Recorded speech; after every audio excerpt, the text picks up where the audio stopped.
At 21:47 hours on December 18, 1970, Major John Gould sat in the left seat of an AC-130A Spectre gunship at 12,000 feet above the Ho Chi Minh Trail in Laos, watching his infrared sensors detect a North Vietnamese truck convoy moving south through the jungle.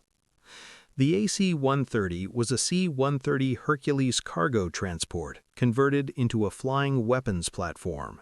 The conversion removed the cargo capacity and installed 3 side-firing weapons, 2 20mm Vulcan cannons, 2 40mm Bofors cannons, and 1 105mm Howitzer. All weapons fired from the left side of the aircraft. The AC-130 attacked by circling the target in a left-hand orbit, a pylon turn, keeping the weapons pointed at the target continuously. The aircraft carried sensors that regular cargo planes didn't have: infrared detectors for spotting heat signatures, low-light television cameras for night vision, and fire control computers for calculating bullet trajectory and target movement. The sensors allowed the AC-130 to operate at night when truck convoys moved. The weapons allowed it to destroy what the sensors found. North Vietnamese forces called the AC-130 the Sky Monster. They had watched cargo planes circling above the trail at night. They had seen trucks explode without warning.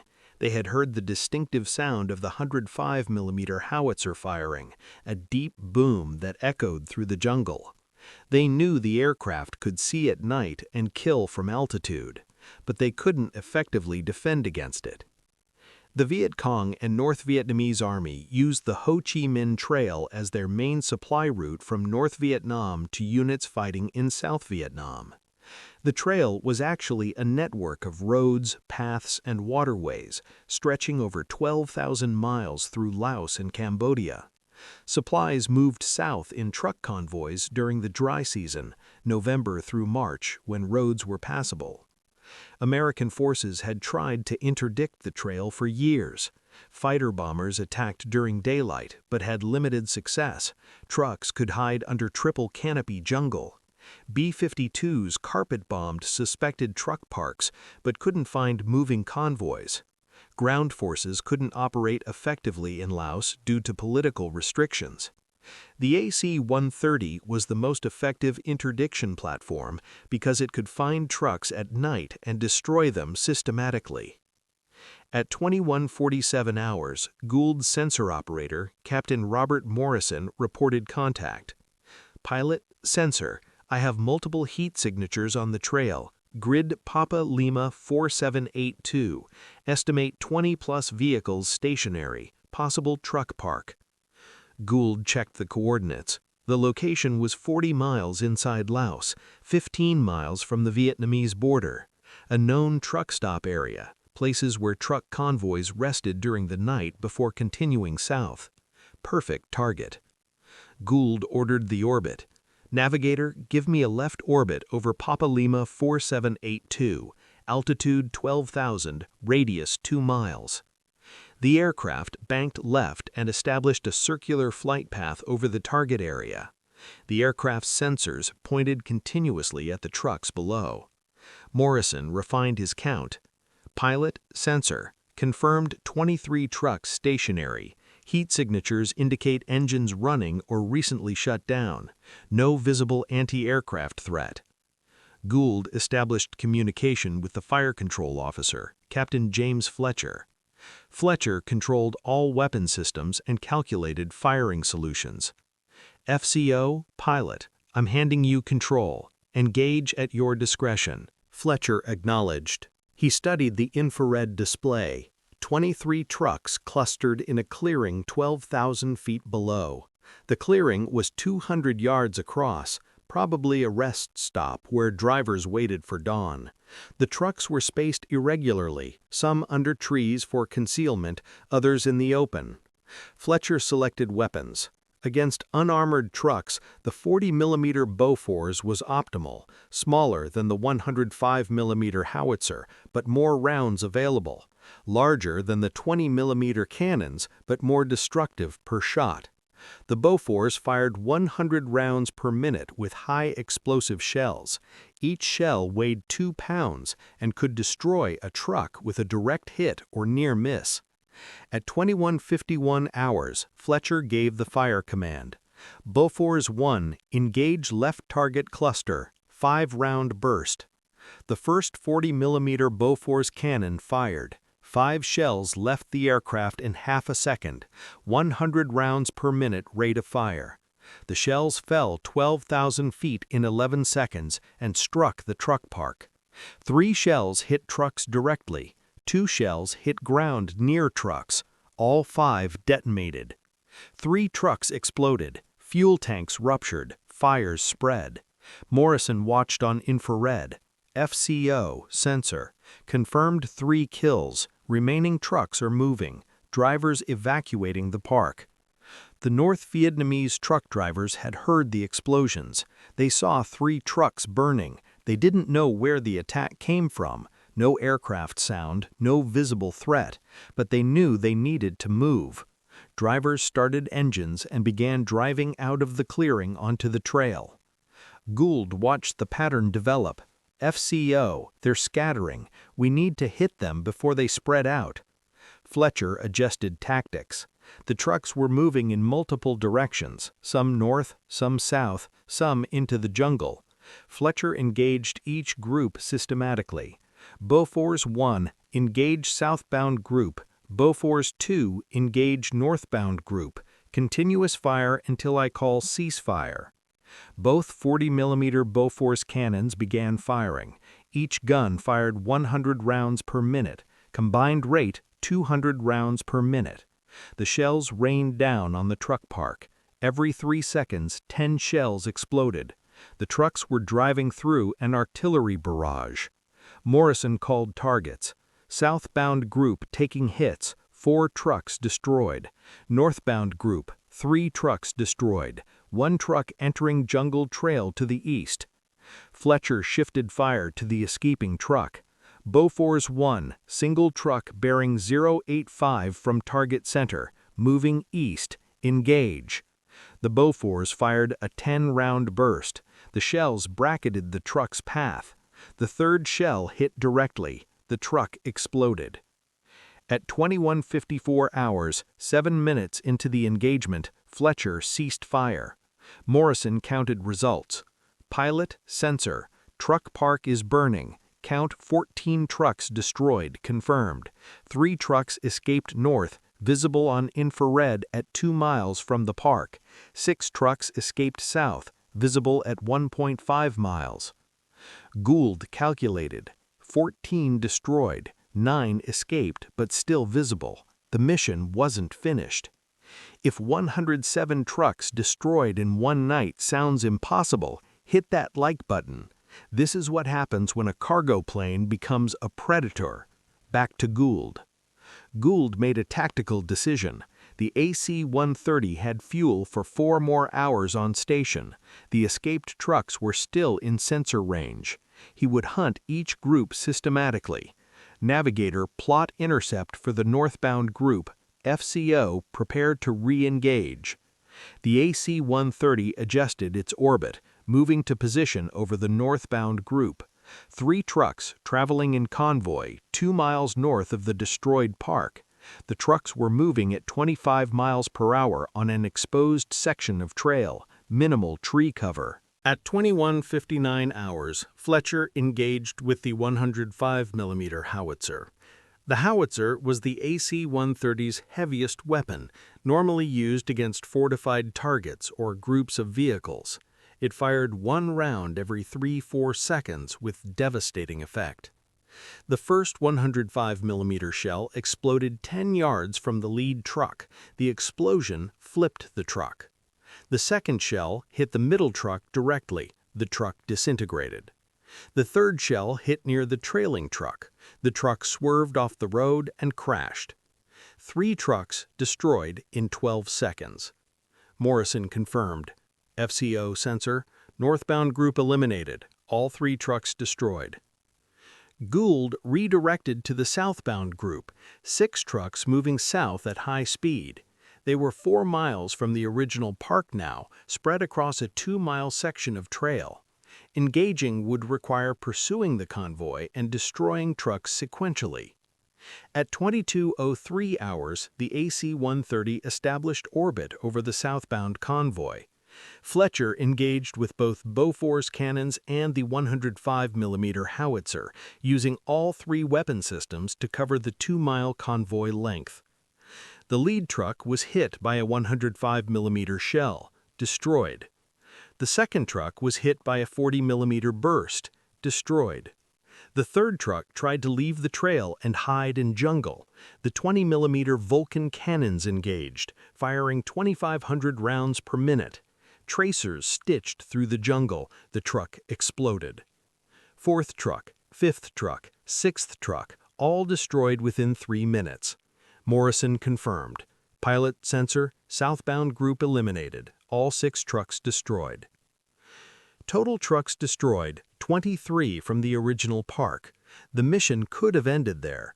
Gould had eliminated the entire convoy he'd been sent to interdict, but Morrison was scanning broader sensor coverage and found something unexpected.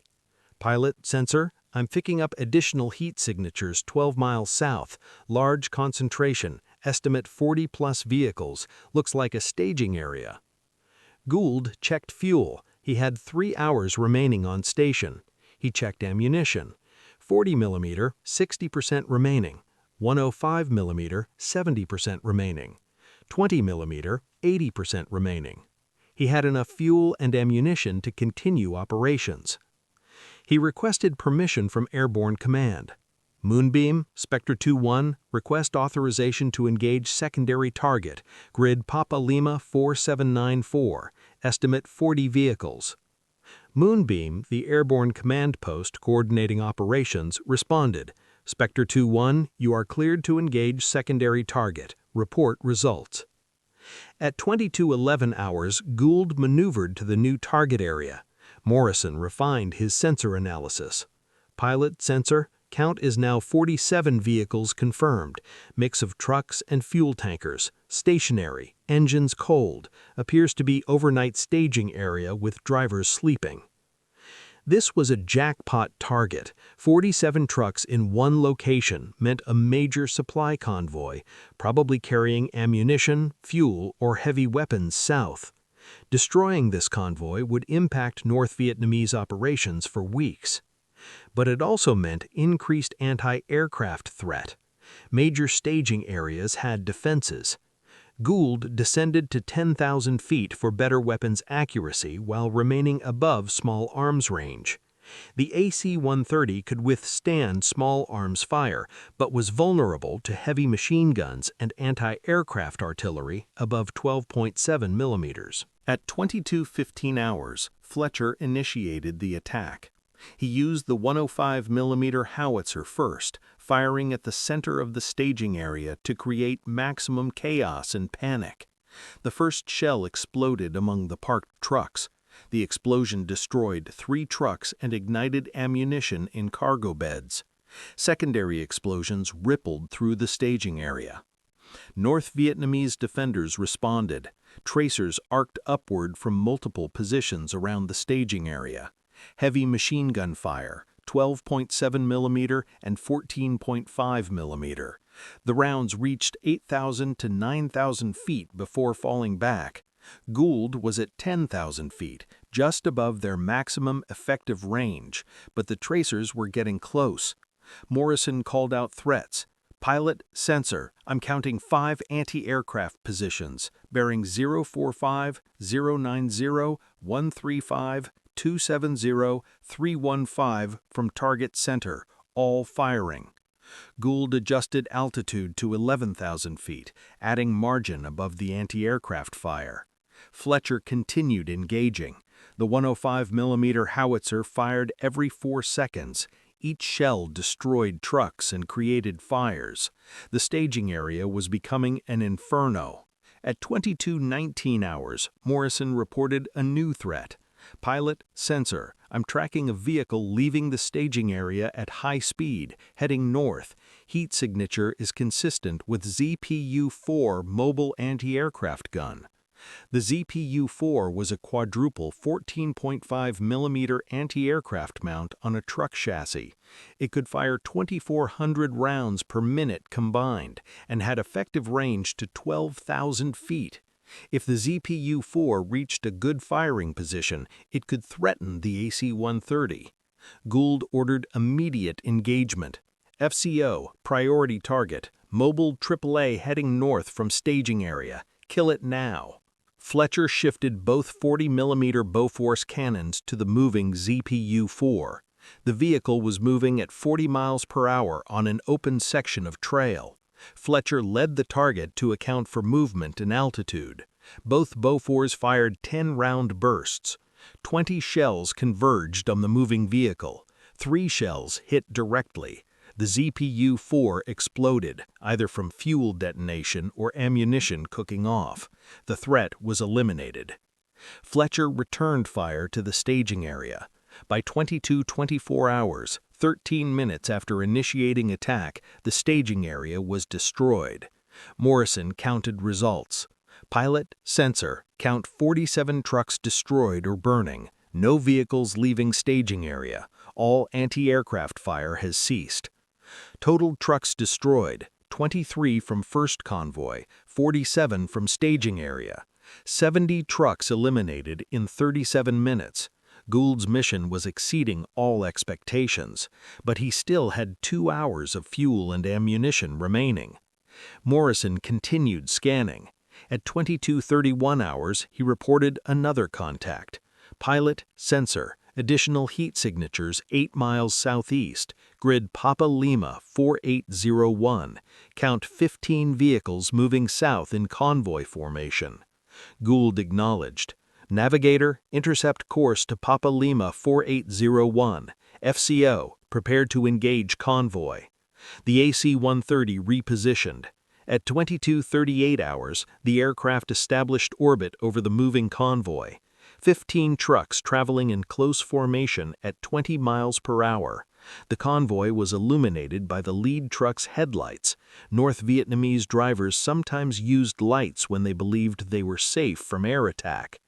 Fletcher engaged with both Bofors cannons and the 105mm Howitzer.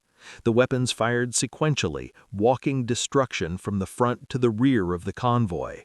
Lead truck destroyed by 105mm shell. Second truck destroyed by 40mm burst. Third truck destroyed by 105mm shell. The pattern continued. The rear trucks in the convoy realized they were under attack. Drivers tried to accelerate or turn off the trail, but the trail was narrow with jungle on both sides. There was nowhere to go. Fletcher methodically destroyed each truck. At 22:42 hours, all 15 trucks were destroyed. Morrison confirmed. Pilot, sensor, convoy eliminated. Count 15 trucks destroyed. Total 85 trucks destroyed. Gould checked fuel. 1 hour 30 minutes remaining. He requested updated tasking from Moonbeam. Moonbeam, Spectre 2-1, request additional targets if available.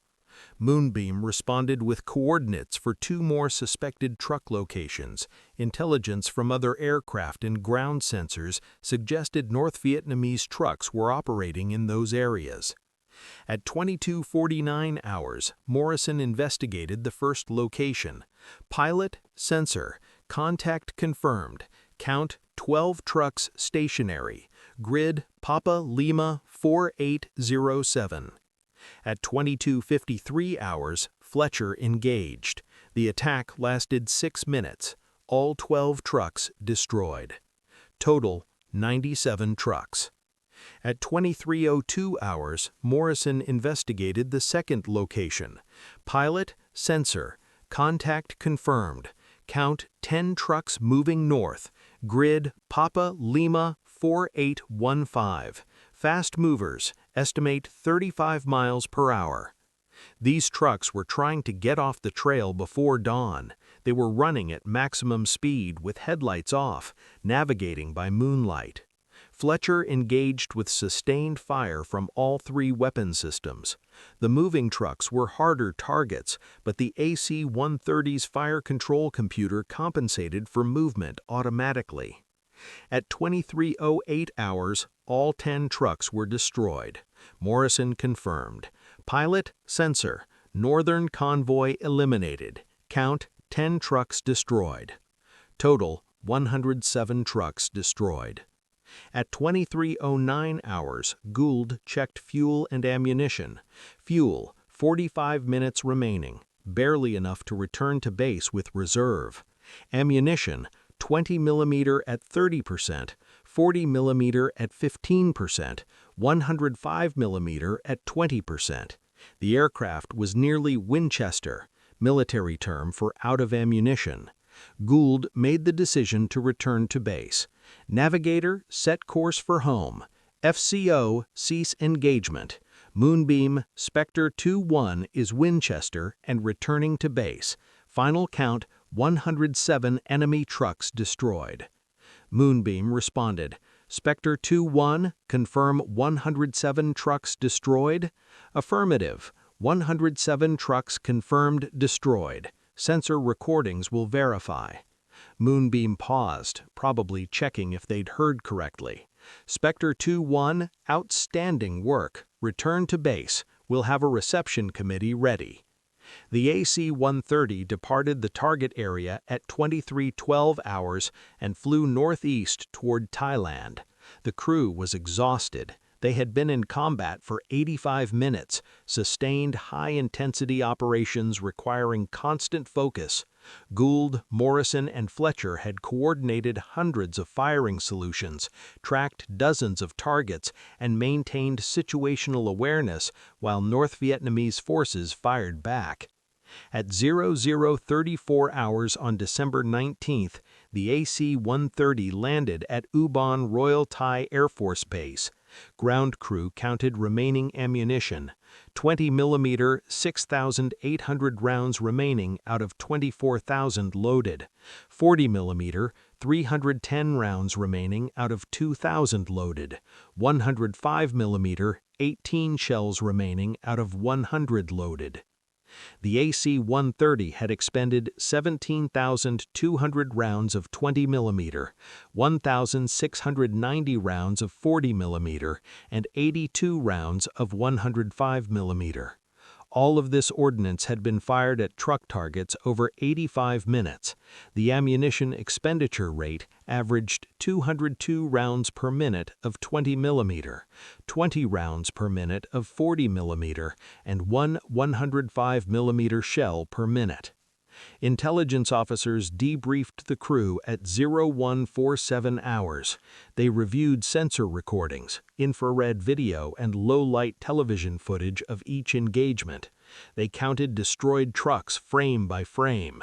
Initial count, 104 trucks confirmed destroyed by explosion or fire. 3 additional trucks confirmed destroyed by evidence of ammunition detonation or complete structural failure. Final verified count, 107 trucks destroyed.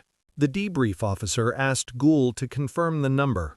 Major, you're stating that your crew destroyed 107 North Vietnamese trucks in one sortie? Correct.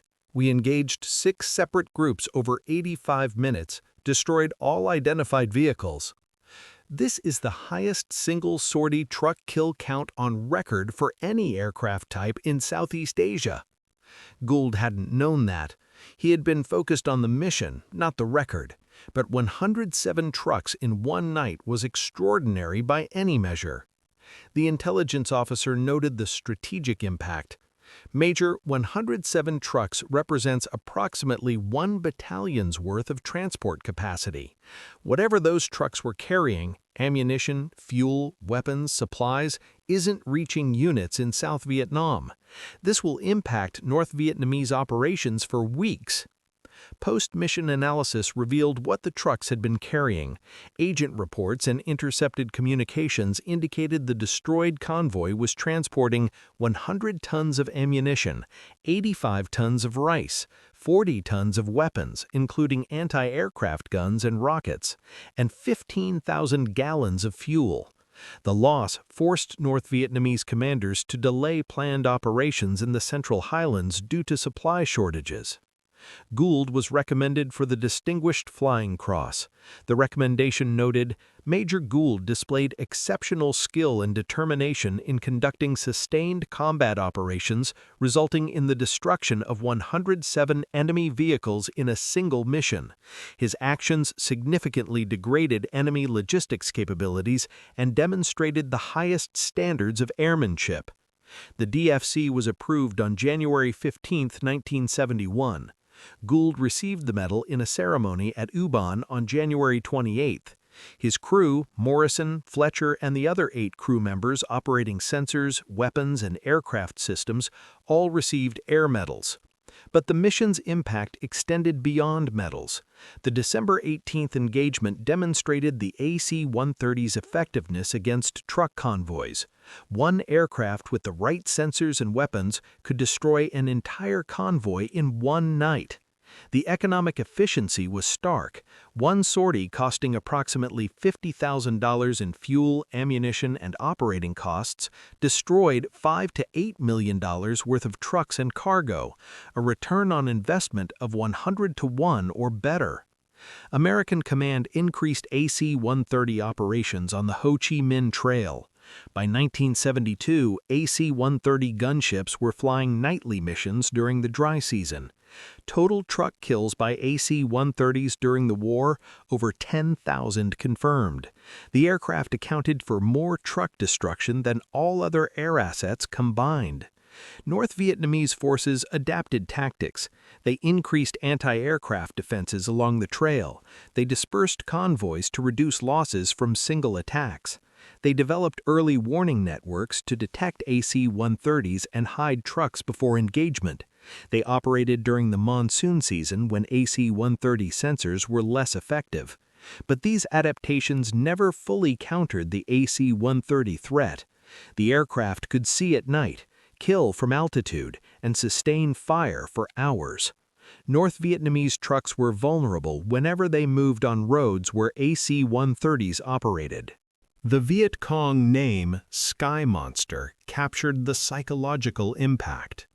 Truck drivers heard the distinctive sound of the 105mm Howitzer firing, a boom that echoed for miles. They saw trucks explode without warning. They knew an invisible enemy was circling above, watching, waiting. The fear affected operations. Drivers refused to move during clear nights when AC-130s could operate. Supply convoys were delayed or canceled. The psychological effect multiplied the physical destruction. John Gould continued flying AC-130 missions through June 1971. He completed 147 combat missions and was credited with over 300 truck kills total. He survived the war and remained in the Air Force, eventually retiring as a colonel in 1989. He died in 2018 at age 81.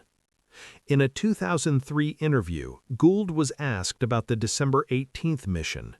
He said, "People focus on the number, 107 trucks. That number doesn't capture what happened.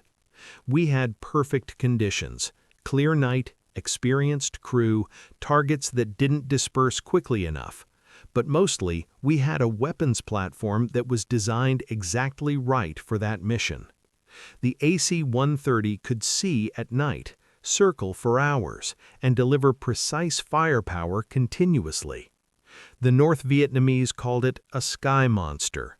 That's accurate. It was a monster for truck convoys. This assessment was correct. The AC-130 wasn't designed for dogfighting or bombing strategic targets. It was designed for one mission, finding and destroying ground vehicles at night. Every system on the aircraft optimized for that mission. The sensors found trucks. The weapons destroyed them. The aircraft's endurance allowed sustained operations. When all systems worked perfectly with an experienced crew, The result was 107 trucks destroyed in one night. Post-war Vietnamese accounts confirmed the impact. One North Vietnamese truck driver who survived the war wrote, "We feared the Sky Monster more than any other American weapon. Fighter jets attacked during day, but we could hide. Artillery hit fixed positions, but we could move. The Sky Monster found us at night when we thought we were safe. It stayed overhead for hours, destroying everything. You couldn't hide from what you couldn't see." Modern military aviation incorporates lessons from the AC-130's success. The concept of using cargo aircraft as weapons platforms has been validated repeatedly. Modern AC-130 variants continue operating with updated sensors and weapons. The fundamental design, side-firing guns on a circling cargo plane, remains effective 50-plus years after the first combat deployment. On December 18, 1970, the Sky Monster killed 107 times in one night. The trucks that thought they were safe moving supplies south learned that cargo planes could transform into predators. The Viet Cong, who called it a monster, learned that the name was accurate. 107 trucks destroyed, 85 minutes of sustained combat. One AC-130 gunship circling in the darkness, raining down shells from weapons that shouldn't have been on a cargo plane, flown by a crew that turned a transport aircraft into the most effective truck killer in the war. Sometimes the monster isn't the one with claws and teeth. Sometimes it's the one that flies in circles at 12,000 feet, sees everything in the darkness, and destroys 107 targets before breakfast. The North Vietnamese learned that lesson one truck at a time, 107 times in one night.